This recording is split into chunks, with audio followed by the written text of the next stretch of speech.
ಗುಜರಾತ್ನ ಸುಪ್ರಸಿದ್ಧ ಮತ್ತು ದೇಶಕ್ಕೆ ಅತ್ಯಂತ ಹಳೆಯದಾದಂತಹ ಅತ್ಯಂತ ಪುರಾತನವಾದಂತಹ ಅತ್ಯಂತ ಪ್ರಸಿದ್ಧವಾದಂತಹ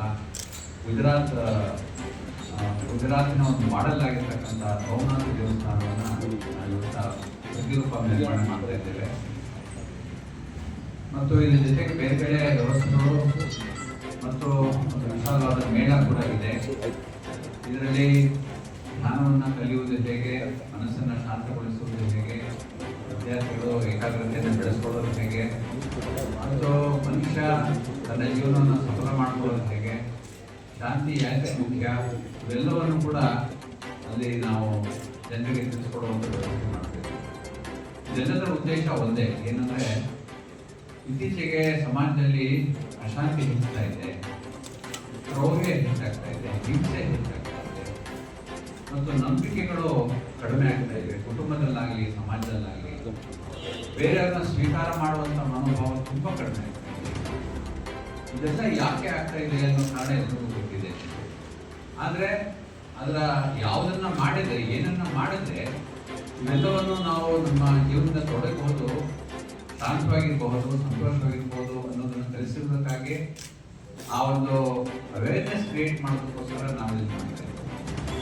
ಒಂದು ನಾಲೆಡ್ಜ್, ಒಂದು ಮಾಹಿತಿ, ಎರಡನೇದು ಅವೇರ್ನೆಸ್, ಜಾಗೃತಿ.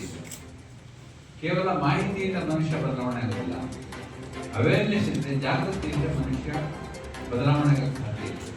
ನನ್ನಲ್ಲಿ ತುಂಬ ಕೋಪ ಇದೆ ಅಂತ ತಿಳ್ಕೊಳ್ಳಿ, ಅಥವಾ ನಾವು ಮಾನಸಿಕವಾಗಿ ಬೇಗ ಬೇಗ ಕಂಗೆಡುವಂಥ ಪರಿಸ್ಥಿತಿ ಇರ್ಬೋದು, ಅಧೈರ್ಯರಾಗುವಂತಹ ಇರ್ಬೋದು, ಭಯಪಡುವಂಥ ಸಂದರ್ಭಗಳು ತುಂಬ ಇರ್ತವೆ ಮನುಷ್ಯನಿಗೆ, ಅಥವಾ ನಂಬಿಕೆಯನ್ನೇ ಕಳ್ಕೊಳ್ಳುವಂತಹ ಸಂದರ್ಭಗಳು ತುಂಬ ಮನುಷ್ಯರಿಗಿದೆ. ಇವೆಲ್ಲ ನಮ್ಮ ಸಾಮಾಜಿಕ ಜೀವನದಲ್ಲಿ ನಮ್ಮ ಆಂತರಿಕ ವ್ಯವಸ್ಥೆಯನ್ನು ಕಂಗೆಡಿಸುವಂತಹ ಸಂಗತಿಗಳು ಇವೆಲ್ಲವೂ ಕೂಡ. ಎಲ್ಲರ ಹಾಗೆ ನಾವು ಮನುಷ್ಯರಾಗಿ ಬದುಕ್ತಾ ಇದ್ರು, ನಮ್ಮ ಒಳಗಡೆ ಇರುವ ಪ್ರಪಂಚದ ಆಗುವಂತಹ ಏರುಪೇರುಗಳು ತುಂಬ ಇವೆ. ಅದು ನಮ್ಮ ಮನಸ್ಸಿನ ಸಂಕಲ್ಪಗಳ ಆಧಾರದ ಮೇಲೆ ನಮ್ಮ ವ್ಯಕ್ತಿತ್ವವೇ ನಿರ್ಮಾಣ ಆಗ್ತಾ ಹೋಗುತ್ತೆ. ಆ ವ್ಯಕ್ತಿತ್ವ ನಿರ್ಮಾಣ ಆಗೋದಕ್ಕೆ ಪೂರ್ವವಾದ ಸನ್ನಿವೇಶ ಉಂಟಾಗಲಿ ಅನ್ನೋ ಒಂದೇ ಒಂದು ದೃಷ್ಟಿಯಿಂದ ಈ ಒಂದು ಕಾರ್ಯಕ್ರಮ ಮಾಡ್ತಾ ಇದ್ದೀವಿ. ಇದರಲ್ಲಿ 5 ನಿಮಿಷದಲ್ಲಿ ಮೆಡಿಟೇಷನ್ ತಂದುಕೊಳ್ಳೋದು ಹೇಗೆ, ಮತ್ತು ನಾವು ಯಾಕೆ ನಮ್ಮ ಸಂಸ್ಕೃತಿ ಕಲೆಯನ್ನು ಯಾಕೆ ಪೋಷಣೆ ಮಾಡೋದು ಬಿಟ್ಬಿಟ್ಟಿದ್ದೀವಿ, ಮರೆತೋಗ್ಬಿಟ್ಟಿದೆ ನಮಗೆ. ಕೇವಲ ಯಾಕೆ ನಾವು ಮೊಬೈಲ್ಗೆ ಅಂಟ್ಕೊಂಡ್ಬಿಟ್ಟಿದ್ದೀವಿ, ಮೊಬೈಲ್ಗೆ ಆಧಾರಿತವಾಗೋಗ್ಬಿಟ್ಟಿದ್ದೀವಿ. ನಾವು ಮಕ್ಕಳು ಈಗಿನ ಸ್ಥಿತಿಯಲ್ಲಿ ಹೇಗಿದ್ದಾರೆ ಅಂದರೆ ಮೊಬೈಲಿಂದ ಊಟ ಕೂಡ ಮಾಡಲ್ಲ, ಆ ಥರ ಪರಿಸ್ಥಿತಿ ಬರ್ತಾ ಇದೆ ಪ್ರತಿಯೊಂದು ಮನೆಯಲ್ಲೂ ಕೂಡ. ಇದರಿಂದ ಅಶಾಂತಿ ಜಾಸ್ತಿ ಆಗ್ತದೆ, ಕೋಪ ಜಾಸ್ತಿ ಆಗ್ತದೆ ಮನೆಯಲ್ಲಿ ಹಿಂಸೆ ಜಾಸ್ತಿ ಆಗ್ತಾ ಇದೆ.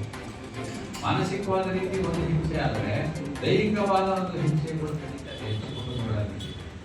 ಇವತ್ತು ಪೇಪರ್ ನೋಡಿಬಿಟ್ರೆ ಹೆಚ್ಚಿನ ಅಂಶ ಇವೇ ರೀತಿ ಸುದ್ದಿಗಳು ಕಾಣ್ತಾ ಇದೆ.